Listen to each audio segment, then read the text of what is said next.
episódio de hoje, vou conversar com um advogado, 3 vezes prefeito, deputado, prefeito de Jundiaí, deputado estadual, deputado federal. Seja muito bem-vindo, Miguel Haddad.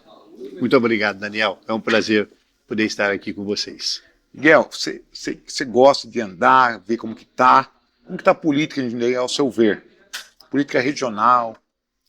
Olha, Daniel, nós estamos aí frente a eleições, eleições importantes que vão eleger presidente da República, governador, senador, deputado federal e deputado estadual. É extremamente relevante que a nossa região possa ter representantes. Já faz alguns anos que nós não temos representação, o que é uma perda para a cidade, porque quando falo da cidade, estou falando da região como um todo, né? Então, é uma perda porque a não eleição, isso faz com que a cidade não tenha representatividade, não tenha recursos, tenha muito mais dificuldade em relação a convênios, a uma série de ações que podem ser desenvolvidas tanto junto ao governo do estado quanto ao governo federal. Então, eu sempre tenho muito essa preocupação, não sou candidato, mas de ajudar nesse processo eleitoral para que nós tenhamos representantes, né? E tenho feito um trabalho no sentido de que a população eleja candidatos da região de Jundiaí. Nós temos para federal, tem o Luiz Fernando, é pré-candidato, é alguém já experiente, foi prefeito, foi deputado federal, foi deputado estadual, foi vereador, é alguém que traz aí condições para que, assim, para ele se habilita e com razão, né? Porque a história dele o habilita. Você tem candidatos a estadual, tem o João Paulo em Várzea Paulista, você tem o Fauaz agora, também um jovem na Câmara Municipal, enfim, há outros nomes também, tanto para federal quanto para estadual, que podem muito bem representar a nossa cidade. Então, a nossa expectativa é de que o eleitor possa, de fato, fazer uma escolha dentro dos nossos candidatos. Naturalmente, Daniel, você tem eventualmente alguns segmentos, por exemplo, a causa animal, a segurança pública. Então, em alguns momentos, o eleitor faz a opção por uma causa, mas nós temos defendido muito a importância de termos candidatos regionais. Porque assim, tem a própria lei do congelamento, que assim, que na Serra do Japi tem que ter um representante, porque assim, a única parte protegida da Serra do Japi é a do Jundiaí. De quem que é essa lei, Miguel Haddad? Bom, é interessante, Daniel, porque a Lei 417 é uma lei de minha autoria, que ampliou a proteção da Serra do Japi, e a Serra do Japi está em 4 municípios. É importante isso, porque ela se encontra basicamente em Jundiaí e Cabreúva, mas uma pequena porção em Cajamar e em Pirapora, Bom Jesus. A área protegida é a área de Jundiaí, infelizmente, porque o importante é que todas as áreas, a Serra como um todo, estivesse protegida. Felizmente, Jundiaí tomou essa iniciativa, e nós tomamos essa iniciativa através da Lei 417, e foi discutida com a sociedade civil, com ONGs, né, com a sociedade como um todo, e ela se concretizou na Lei 417. Essa discussão toda nos conduziu à Lei 417. Posteriormente, a primeira lei do congelamento também é de minha autoria. Em 2012, eu apresento uma lei à Câmara Municipal para congelar a serra por 5 anos. Em 2017, o então vereador Gustavo Martinelli, hoje prefeito, apresenta uma nova lei para prorrogar por mais 10 anos esse congelamento. E agora há uma discussão em relação a isso, porque está vencendo o prazo de uma nova prorrogação, o que está absolutamente correto, né? Manter esse congelamento é uma medida adequada, uma medida correta, e rediscutir a Lei 417 também é importante nós atualizarmos, porque a 417 é de 2008. Desculpe, 2004. Então, já faz muitos anos. É essencial que a gente possa fazer essa discussão adequada a essa nova realidade. Preservar a questão ambiental é uma questão seríssima. O El Niño agora, vem aí um super El Niño, Daniel. Então, isso preocupa, esse aquecimento e esses desdobramentos. Todos os especialistas apontam que nós teremos chuvas no sul, principalmente no Rio Grande do Sul, né, daquele entorno, e secas no Nordeste. Então, isso causa um desequilíbrio, faz com que nós tenhamos aí problemas alimentares, custo de vida, os produtos aumentam os valores, e é essencial que o Brasil faça a sua parte, né? Nós aqui em Jundiaí temos tido esse cuidado, no sentido de preservar a serra, arborizarmos mais a cidade, termos aí um trânsito, e essa é uma expectativa, um trânsito um pouco mais pacífico, né? Um trânsito melhor. Enfim, tudo isso vai fazendo que as questões ambientais possam ser amenizadas, né? Se nós não podemos isoladamente resolver o problema, nós podemos dar a nossa contribuição. Então, a questão da ampliação da cidade, ela precisa se desenvolver. Assim, não dá para ficar como era no passado. Porque assim, a questão dos idosos é uma outra pauta, que assim, a cidade precisa, você está falando de trânsito, de mobilidade, moradia, a renda a cidade está envelhecendo, e com qualidade, né? O Brasil está envelhecendo, né? É interessante, 80%, quase 80% das pessoas aposentadas subsistem com menos de 2 salários mínimos. Você veja os valores. Você, não é uma questão filantrópica, não é uma questão de assistencialismo, né? Uma aposentadoria digna. É uma questão socioeconômica. As pessoas trabalham a vida inteira e quando se aposentam, os recursos que ela recebe não são compatíveis com a realidade, o custo de vida. E ela fica entre ir para o supermercado ou a farmácia. O preço do remédio, muitas vezes, ele é inacessível, né? Os planos de saúde para o aposentado, para o idoso, é impossível você conseguir pagar uma mensalidade do plano de saúde. Então ela só tem o poder público, ela tem que socorrer do SUS, o Sistema Único de Saúde. Então a questão do idoso, o Brasil precisa ter essa preocupação. Esse é um tema sério, que já vem se arrastando por muitos anos. Eu sei dos problemas da Previdência, é deficitário, mas nós temos que enfrentar essa realidade que ela, veja bem, felizmente é uma longevidade maior do que alguns anos atrás. As pessoas hoje vivem mais tempo. E essa é a nossa realidade. Nós precisamos amparar as pessoas que trabalharam a vida toda e que merecem uma aposentadoria digna, né? Quem nos preocupa com isso, nos preocupa com o futuro. Então, ter claro isso e tentar medidas para solucionar esse problema é necessário. Mas como empurrar isso com a barriga? Como que alguém pode viver com menos de 2 salários mínimos, Daniel? Com o custo de vida subindo a cada dia, as farmácias, os preços dos remédios absurdos, né? Mesmo a alimentação, em alguns momentos, os preços são muito altos. E você precisa fazer malabarismo para viver com 2 salários mínimos. É impossível. Então, o Brasil tem essa responsabilidade. Isso não é, volto a dizer, isso não é assistencialismo.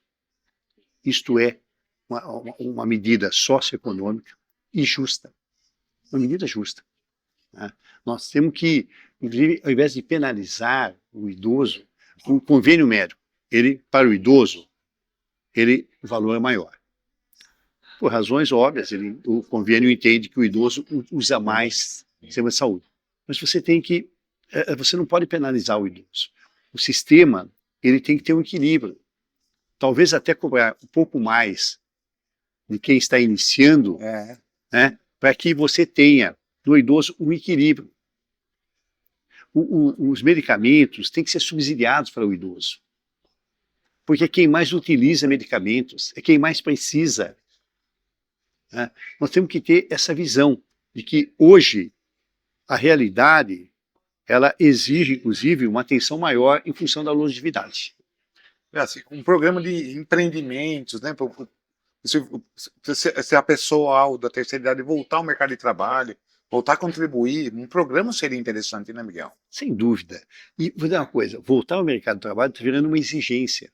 Quem pode, ele aposenta, mas ele continua no mercado de trabalho, porque ele não tem como subsistir com essa renda de aposentado, né?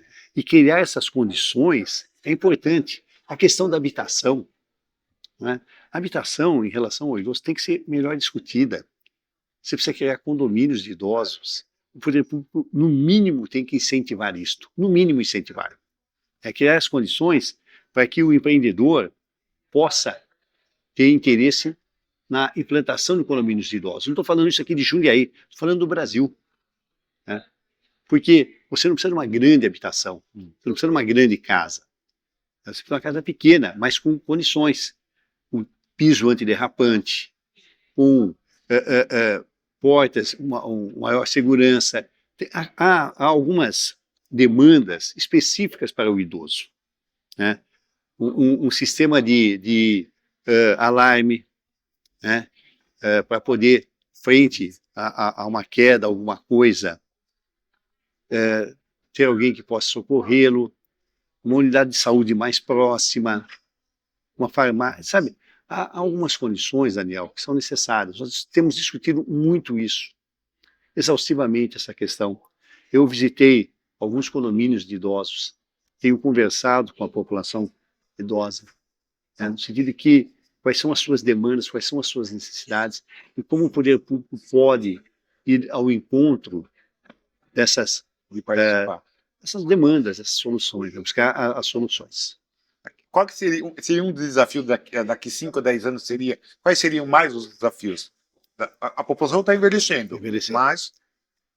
Daniel, quando você fala dos desafios, está falando dos desafios da terceira idade, da população da terceira idade, ou de como um todo? Como um todo, Miguel. Olha, a cidade, e novamente eu falo do Brasil, precisa ter planejamento. Eu fui prefeito. Quando prefeito, nós fomos lá e fizemos a represa. Dá o exemplo da represa. A represa, e nós afirmávamos naquela oportunidade, em 2000, que a represa suportaria, atenderia a cidade por mais de 25, 30 anos. Já decorreram esse prazo. E a represa está aí, em atividade, funcionando e atendendo muito bem. Por quê? Porque houve planejamento. O saneamento em Jundiaí é um saneamento de qualidade, porque nós planejamos para 20, 30 anos. A visão tem que ser uma visão de futuro, né? As ações que acontecem hoje, elas têm que ter uma previsão de como a cidade estará daqui a 10, 15, 20 anos, quais serão as suas demandas. Você não pode fazer ações do tamanho do seu mandato. Olha, eu vou ficar 4 anos, então eu vou fazer um projeto para 4 anos. Então eu vou fazer uma represa para 4 anos só. Não, você tem que fazer de projetos. O sistema viário, você tem que fazer investimentos importantes no viário, o estímulo à utilização do transporte público. Você faz isso como? Investir no transporte público, tendo ônibus com origem e destino que o usuário precisa, ônibus mais rápidos, pontuais, né, com segurança, com conforto. É possível? É possível. Você precisa, passo a passo. Né? Você não consegue resolver do dia para a noite, mas você pode tomar medidas que possam ir ao encontro disso. E no transcorrer dos anos, nós tenhamos um sistema de transporte público de qualidade. A segurança volta a ser uma pauta relevante. Nós precisamos ter medidas. Enfim, a cidade tem que ser planejada. Ela não pode acontecer por acaso. Você não pode correr apenas atrás do buraco. Você tem que imaginar a cidade e como que será o seu desenvolvimento. E nós temos desafios. Temos desafios habitacionais, temos desafios de transporte público e do sistema viário, né? Temos desafios na área de saúde, que é fundamental que se faça investimentos, principalmente agora.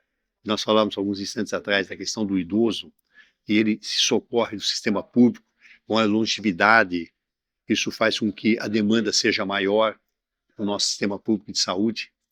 Então, é importante que nós tenhamos hospitais e até atendimentos específicos, talvez alguns centros específicos, como você tem na questão da pediatria, você tenha centros específicos para atender as pessoas idosas, que possam ter um atendimento preferencial nesse sistema específico, né?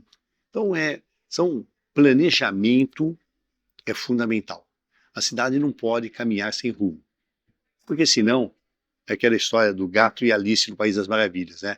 Qualquer caminho serve. Se você não sabe para onde você quer ir, qualquer caminho serve.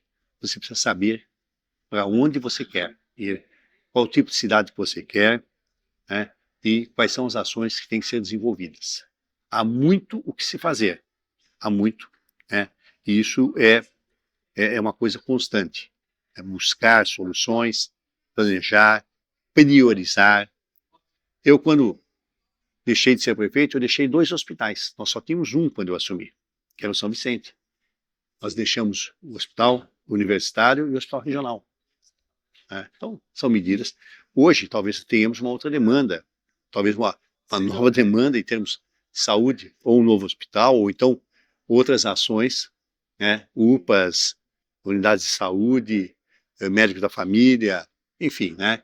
É uma questão de se avaliar, mas há muito a se fazer, e eu diria que a mobilidade e junto com a segurança são temas importantes.